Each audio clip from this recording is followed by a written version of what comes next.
My name is Obinna, and what I'm about to tell you is not just a folktale. It's something I lived through. It's a story about danger, about fear, about mistakes that almost cost me my life. However, in the end, it taught me the most valuable lesson of all. This is a true African folktale told from the night I'll never forget. I grew up in a small village in eastern Nigeria. Life was simple. We farmed, we fetched water, we gathered by the fire to hear stories. But in every African village, there are also warnings. Warnings about the bush at night, warnings about greed, warnings about the people you trust. When I was a teenager, my late grandfather shared something with me. He said, Obina, the most dangerous spirits don't live in the forest, they live in people's hearts. At that time, I didn't understand. I thought he was scaring me like old people do, but later I learned he was right. It began with money. Always, it starts with money. I was about 19, times were hard, my mother was sick, my father was gone, and I was the eldest son trying to take care of my younger ones. One day, a man from the city came back to the village. His name was Chiki. He had gold chains, a large car, and a substantial amount of cash. Everyone admired him. He looked at me and said, Obina, why are you suffering here? Follow me. I will show you how to make money. Quick money. I hesitated. But my mother's sickness, my siblings' hunger, it pushed me. Against my better judgment, I agreed. That night, Chiki told me to meet him near the forest. He said we are going to do something small that would change my life. The air was heavy. The crickets were louder than usual. I felt fear crawling on my skin. We walked deep into the bush. The moon was bright, but the shadows were darker than ever. Suddenly, we reached a small clearing. There were four other men there. They had candles, bottles, and something that looked like blood in a calabash. My chest tightened. I realized this wasn't ordinary. This was a ritual. One of them looked at me and said, Boy, if you want to be rich, tonight you must prove yourself. Cheek shoved a rusted curved dagger into my trembling hand. It felt ice cold, heavier than it looked. Cut your thumb, the leader commanded, his voice sounding like grinding stones. Feed the spirit. Show him you are ready to trade your soul for gold.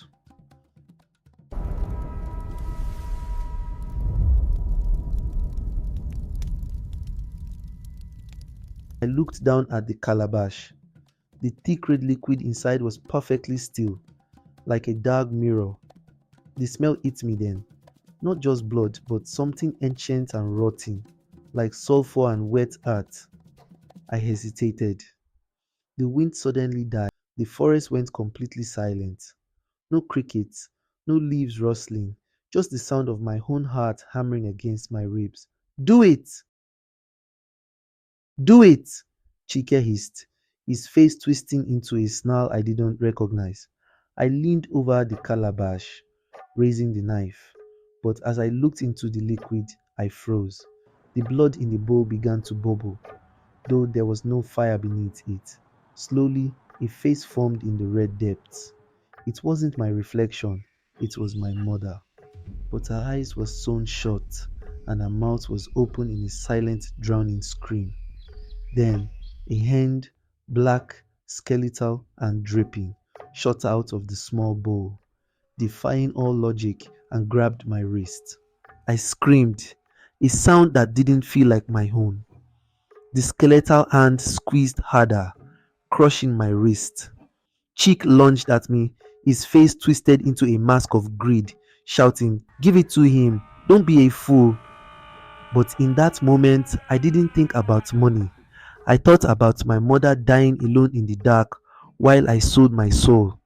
Adrenaline, cold and sharp, flooded my veins. I didn't use the knife on my thumb. With every ounce of strength I had left, I swung my arm down, not at my flesh, but at the calabash. The gourd shattered. The black sludge exploded outward like oil. A wail pierced the night, not from the men, but from the ground itself. The skeletal hand dissolved into black smoke, releasing me. Run! A voice in my head whispered. I scrambled backward, turned, and ran blindly into the bush. Behind me, I heard Chike scream my name, but it sounded distorted, like a hyena laughing. The forest seemed to wake up. Branches whipped my face like angry fingers. Roots tried to trip me, but I didn't stop. I ran until my lungs burned, until the darkness broke, and I saw the light of the main road. Then I heard it. Not a scream, but a soft, sweet voice. Obinna, don't you love me? It was my mother's voice. It was coming from behind me, back toward the ritual. I stopped. My heart broke. For a second, I wanted to turn back. I wanted to save her. But then I remembered my grandfather's words. Evil will often wear the face of what you love most. I squeezed my eyes shut, screamed a prayer to God, and forced my legs to move. I stumbled past a tree and saw Chike's luxury car, but it wasn't shiny anymore. It was rusted, covered in vines, and rotting, as if it had been there for 50 years. It was a lie. All of it was a lie. Burst out onto the tarmac road just as the sun rose. I was bleeding, muddy, and gasping for air. I fell to my knees, thanking God, thinking the nightmare was over. I thought I had escaped. I was wrong. I ran the 3 miles back to my village. My heart was pounding with a need to see my mother, to hug her, to tell her I didn't sell my soul. But when I reached our compound, the silence was louder than the forest. The goats weren't bleating, the chickens weren't pecking in the dust. The air was cold despite the morning sun. Mama, I called out. My voice cracked. I pushed open the door to our hut. My mother was lying on her mat. She looked peaceful, like she was sleeping. Mama, I'm back, I whispered, reaching out to touch her. Her skin was as cold as the clay pot in the corner. She was gone. I fell back, screaming, my hands tearing at my hair. But then I saw it. I looked at her hand, her right hand resting on her chest. There was a fresh, deep cut on her thumb, the exact same cut the ritual man had ordered me to make on my own hand. A shadow darkened the doorway. I turned around. It was Cheek. He wasn't wearing his gold anymore. He looked tired, his eyes hollow and black. He didn't step inside. He couldn't. The thresholds of the innocent barred him. He leaned against the doorframe and whispered, his voice sounding like dry leaves. Obinna, did you think you could enter the circle and leave without paying? The spirit was promised blood. You refused to give yours, so he took the one you loved instead. He threw something on the floor. It rolled to my feet. It was a single bloody cowrie shell. The contract is signed, Obinna. Chiki grinned, but tears were running down his face. Now, you have no mother, you have no money, and because you broke the circle, the spirit will come for you next. Run all you want. The bush is everywhere. Welcome to the fire, where every spark holds a story. Listen closely and remember to share the light with the world. Chiki was right. The bush was everywhere. For 3 nights, I didn't sleep. If I closed my eyes, I saw my mother's stitched mouth. If I walked in the dark, I heard the wet slap of bare feet following me. The spirit was not done. It was hungry. I knew I couldn't stay in the village. I needed power, strong power, power that could break a blood covenant. So I took the last of my savings and boarded a bus to Benin City, the ancient kingdom, the land of deep spirituality, where the walls are made of red earth and the air smells of old magic. I was looking for a man named Baba Adesuwa. People whispered his name in fear. They said he was an Ohen, high priest, who could speak to the dead without moving his lips. When I arrived in Benin, the sky was a bruised purple. The city felt heavy. Huge bronze statues watched me from the roundabouts. The red dust coated my skin like dried blood. I found Baba Adesuwa's shrine down a narrow alley off Igun Street. The compound was silent. Bones, animal bones, hung from the roof. I stepped inside. The room was dark, lit only by a single red lantern. Baba Adesuwa sat on a leopard skin. He was blind. His eyes were entirely white, no pupils. Before I could speak, he laughed, a dry, rattling sound. "You brought a guest, boy," he whispered, pointing a trembling finger not at me, but at the empty space behind my left shoulder. "He is tall, he has no face, and his hand is on your neck." I froze. I couldn't feel a hand, but suddenly the air in the shrine turned freezing cold. The lantern flickered. "Can you save me?" I begged, falling to my knees. Baba Adesuwa stood up, grabbing a handful of white chalk and zoo. He circled me. "Save you?" he asked grimly. "The spirit has tasted your mother's blood. It likes the flavor of your lineage. We do not fight to save your life anymore, Obinna. We fight to save your soul from becoming its slave." He threw the chalk into the fire. The flames turned green. "Tonight," he said, "we enter the spirit world. But be warned, in Benin, when you stare at the dead star back." The ritual began with the sound of a gong that vibrated in my bones. Baba Adesuwa danced, his feet stomping the red earth, chanting incantations in ancient Edo that sounded like thunder. The green fire roared higher, licking the ceiling. "Come out!" Baba screamed at the air.